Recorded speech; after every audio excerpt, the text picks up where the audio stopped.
नमस्कार।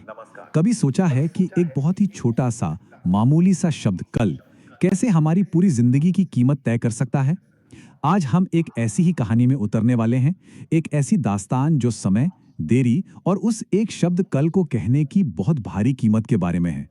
जरा एक पल के लिए इस ख्याल में मेरे साथ चलिए। कल्पना कीजिए कि वक्त जो हर किसी के लिए हर पल बिना रुके आगे बढ़ता है, अचानक सिर्फ और सिर्फ आपके लिए अपनी जगह पर जम जाए तो क्या होगा?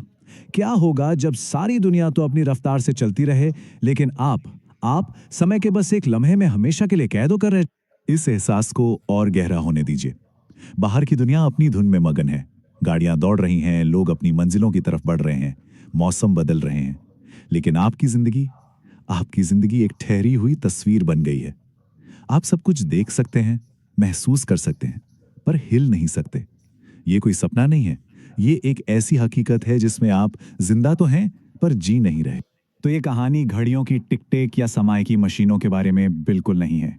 नहीं, ये कहानी है उस छोटे लेकिन शायद दुनिया के सबसे खतरनाक शब्द की कीमत के बारे में, जिसे हम सब हर रोज बड़ी आसानी से इस्तेमाल करते हैं, कल।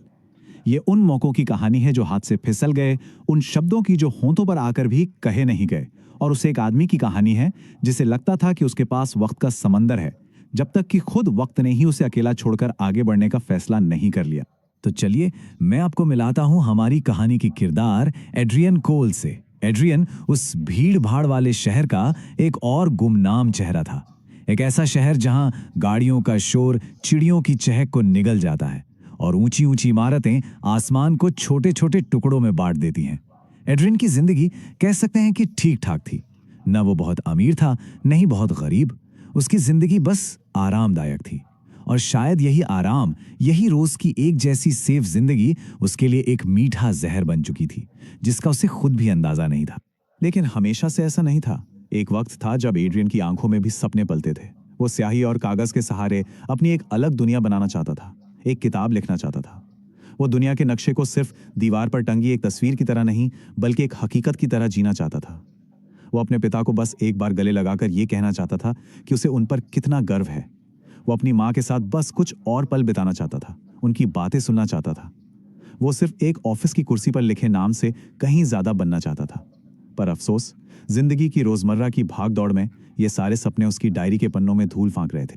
और इन सभी सपनों के लिए, अपने परिवार के लिए और अपने दिल से उठती हर एक ख्वाहिश के लिए एड्रियन के पास हमेशा एक ही जवाब होता था।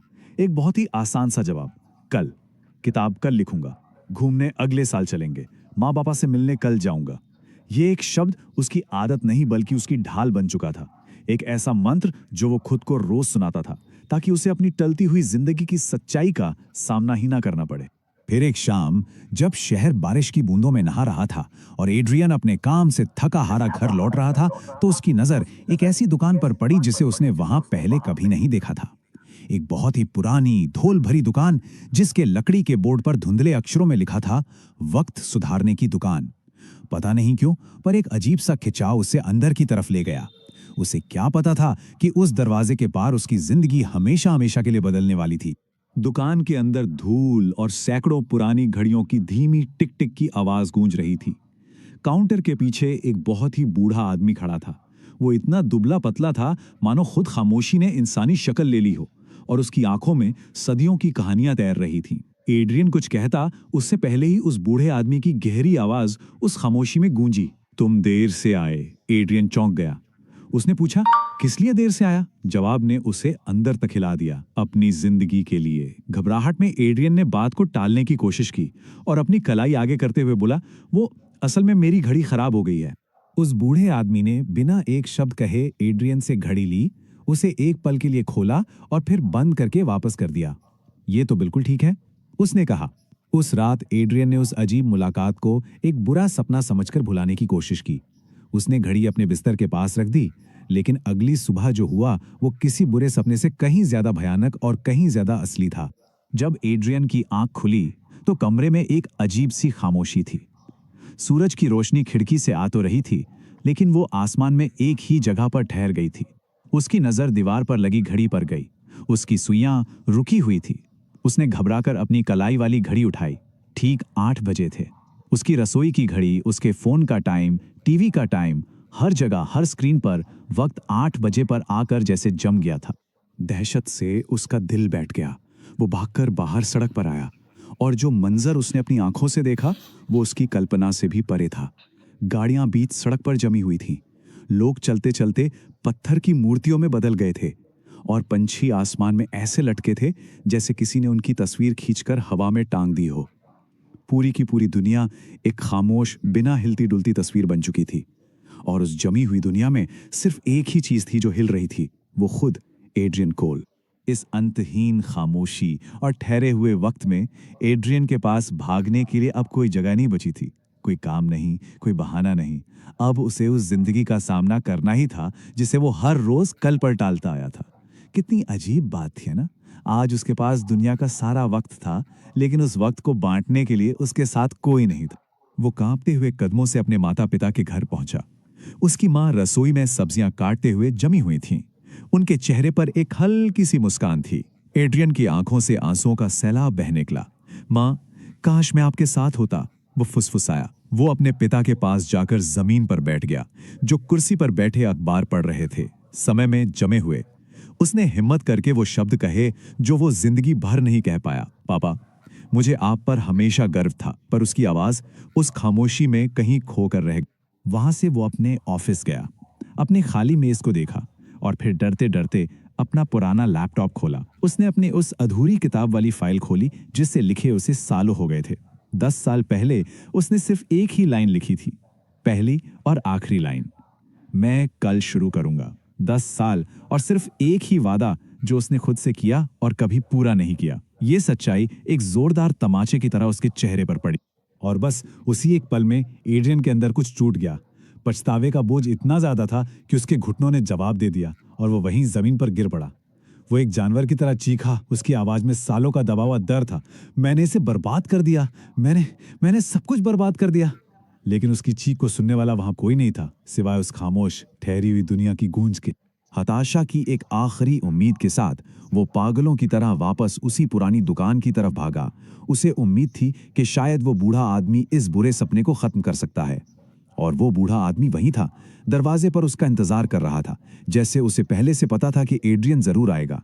एड्रियन उसके पैरों में गिर गया, गिड़गिड़ाते हुए बोला, प्लीज इसे फिर से चला दो, वक्त को फिर से चला दो। लेकिन उस बूढ़े आदमी ने बस अपना सिर हिलाया और एक ऐसी सच्चाई कही जिसने एड्रियन की रूह को झकझोर कर रख दिया। उसने कहा, वक्त नहीं रुका था बेटे, तुम रुक गए थे। ये दुनिया हमेशा आगे बढ़ती है, तब भी जब तुम एक ही जगह पर खड़े रहते हो। बूढ़े आदमी ने उसकी आंखों में गहराई से देखते हुए कहा, वक्त ने अपना काम करना कभी नहीं छोड़ा, तुमने अपनी जिंदगी जीना छोड़ दिया था। और जैसे ही बूढ़े आदमी ने वो घड़ी एड्रियन के हाथ में वापस रखी, एड्रियन की आंखों के सामने अंधेरा छा गया और जब उसने अपनी आंखें खोली तो वो एक अस्पताल के बिस्तर पे था। चारों तरफ मशीनों की बीप बीप की आवाज आ रही थी और उसकी बहन रोते हुए उसका हाथ पकड़े खड़ी थी। उसने बताया, तुम्हें दिल का दौरा पड़ा था, तुम 3 मिनट के लिए तुम चले गए थे। एड्रियन ने अपनी कांपती हुई नजरों से दीवार पर लगी घड़ी को देखा। उसकी सुइयां चल रही थीं। वो जमी हुई दुनिया एक करीबी मौत का अनुभव था। उसे एक दूसरा मौका मिला। वो 3 मिनट की मौत एड्रियन के लिए एक पूरी नई जिंदगी की शुरुआत बन गई। उस एक अनुभव ने उसकी बची हुई जिंदगी की कहानी को हमेशा के लिए बदल कर रख दिया। उसने वक्त का सबसे कीमती और सबसे दर्दनाक सबक सीख लिया था। इस बार उसकी जिंदगी में कोई कल नहीं था। जो करना था, आज करना था, अभी करना था। उसने उसी दिन अपनी किताब पर काम करना शुरू किया और उसे पूरा भी किया। वो अब हर हफ्ते अपने माता पिता के पास जाता था, ना कि सिर्फ त्योहारों पर। उसने उस नौकरी से इस्तीफा दे दिया जो धीरे धीरे उसकी आत्मा को मार रही थी। उसने जिंदगी को टालना बंद कर दिया और उसे जीना शुरू किया, पूरी तरह से, बिना किसी डर के और पूरी ईमानदारी के साथ। कई सालों बाद जब उसके बाल चांदी की तरह सफेद हो गए, तब भी उसकी मेज पर वो पुरानी घड़ी रखी रहती थी। वो अब भी 8 बजे पर ही रुकी हुई थी, लेकिन अब वो उसे देखकर पछताता नहीं था, बल्कि मुस्कुराता था। वो उसे इसलिए नहीं देखता था कि उस दिन वक्त रुक गया था, बल्कि इसलिए देखता था क्योंकि उस दिन आखिरकार उसने खुद चलना शुरू कर दिया था। एड्रियन की कहानी सिर्फ उसकी नहीं है, ये हम सबकी कहानी है।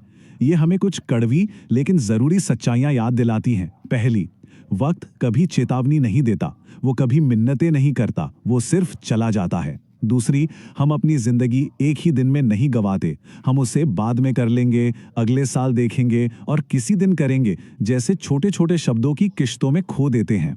और तीसरी, हमारे सपने कभी शोर मचाकर नहीं मरते, वो तो खामोशी से दम तोड़ देते हैं जब हम अपनी आरामदायक जिंदगी में व्यस्त रहते हैं। तो अपनी घड़ी के रुकने का इंतजार मत कीजिए, उस फोन कॉल को कीजिए, उस किताब को लिखिए, वो बात कह दीजिए जो आप हमेशा से कहना चाहते थे। आज ही शुरू कीजिए, क्योंकि एक दिन आएगा जब वक्त आपके पास से चुपचाप गुजर जाएगा और यकीन मानिए वो दोबारा पीछे मुड़कर कभी नहीं देखेगा।